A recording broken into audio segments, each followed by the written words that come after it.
Transcription number 131, speed 100 words per minute. Start.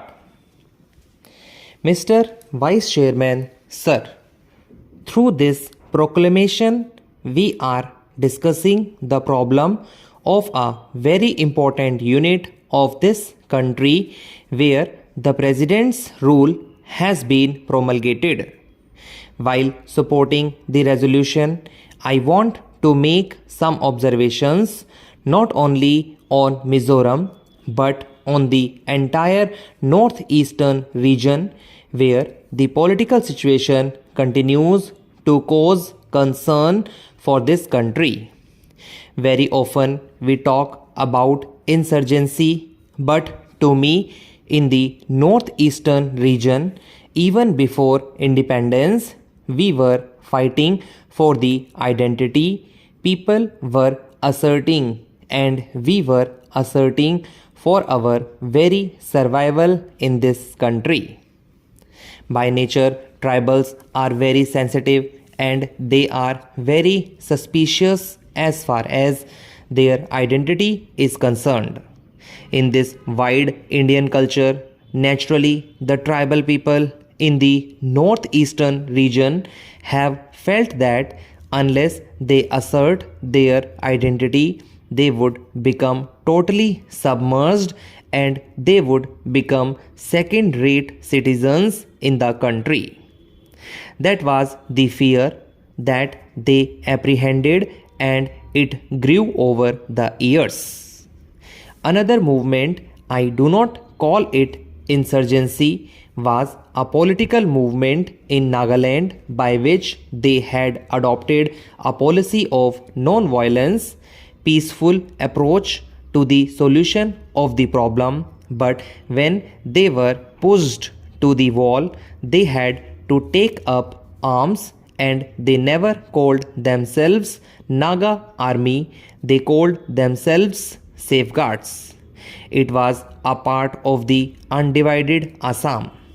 Because of the police action, they had to defend themselves, and gradually it had developed into a political movement, and they had to take up arms to defend themselves, to protect themselves, to protect the village.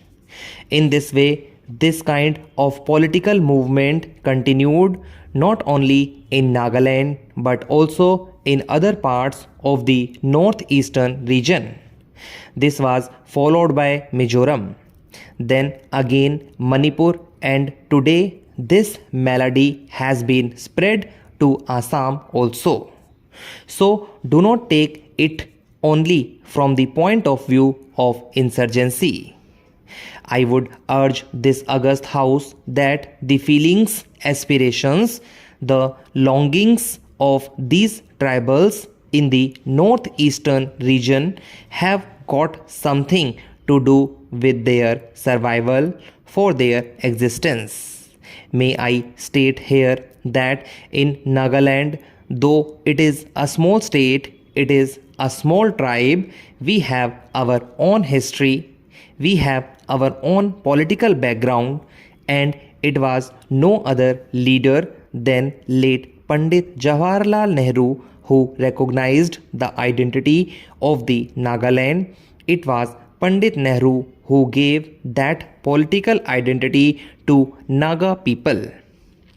And therefore, the Naga people even now remember how great was Pandit Jawaharlal Nehru. He was a father of the downtrodden. He was a father of the people there. Let us come to Meghalaya. The same agitation was going on, but fortunately Meghalaya could emerge without shedding any blood, and through a peaceful process the state of Meghalaya was carved out. And this was given by no other person than Mrs. Indira Gandhi. Mizoram emerged after more than 2 decades of struggle under the leadership of Lal Denga. They had been fighting for succession from India. It was through the good offices of the government of India, the people of India, and also the political wisdom of Lal Denga that he came round to join the mainstream of national life. Why should we not give credit to Lal Denga for this? It was he who took the step that we should be a part and parcel of the Indian Union. Shall we not give him the credit? So I would request the honorable members not to utter any uncharitable words against Lal Denga just because there is president's rule there. Whether president's rule is there or the elected government is there, Lal Denga is also there. How could he come to power after the last election? I would remind this august house that the tribal people are very considerate. It was Mr. Lal Denga who highlighted or projected the Mijos in the eyes of the people of India and the world. Mijo people are proud people, very hardworking people, and they know what is best for them.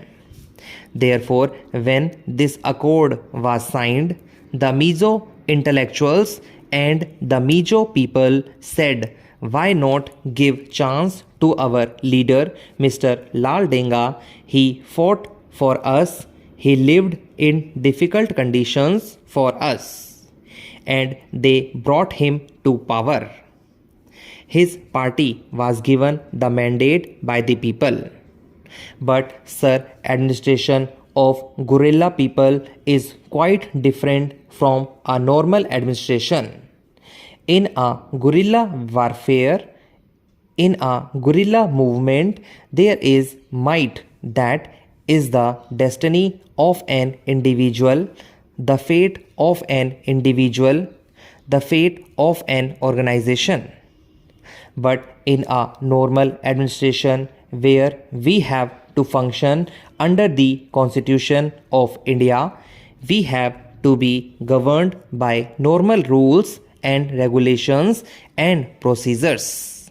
Here, I believe Mr. Lal Denga, who has been used only to the guerrilla methods when he was given the reins of normal administration, felt the difficulties of running a normal administration.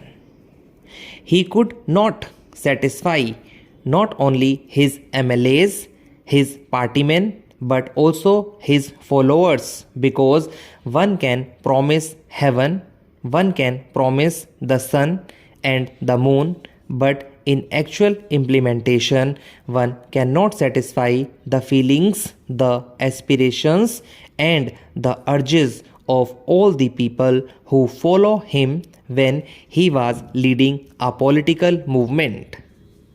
Similar is the case in Assam.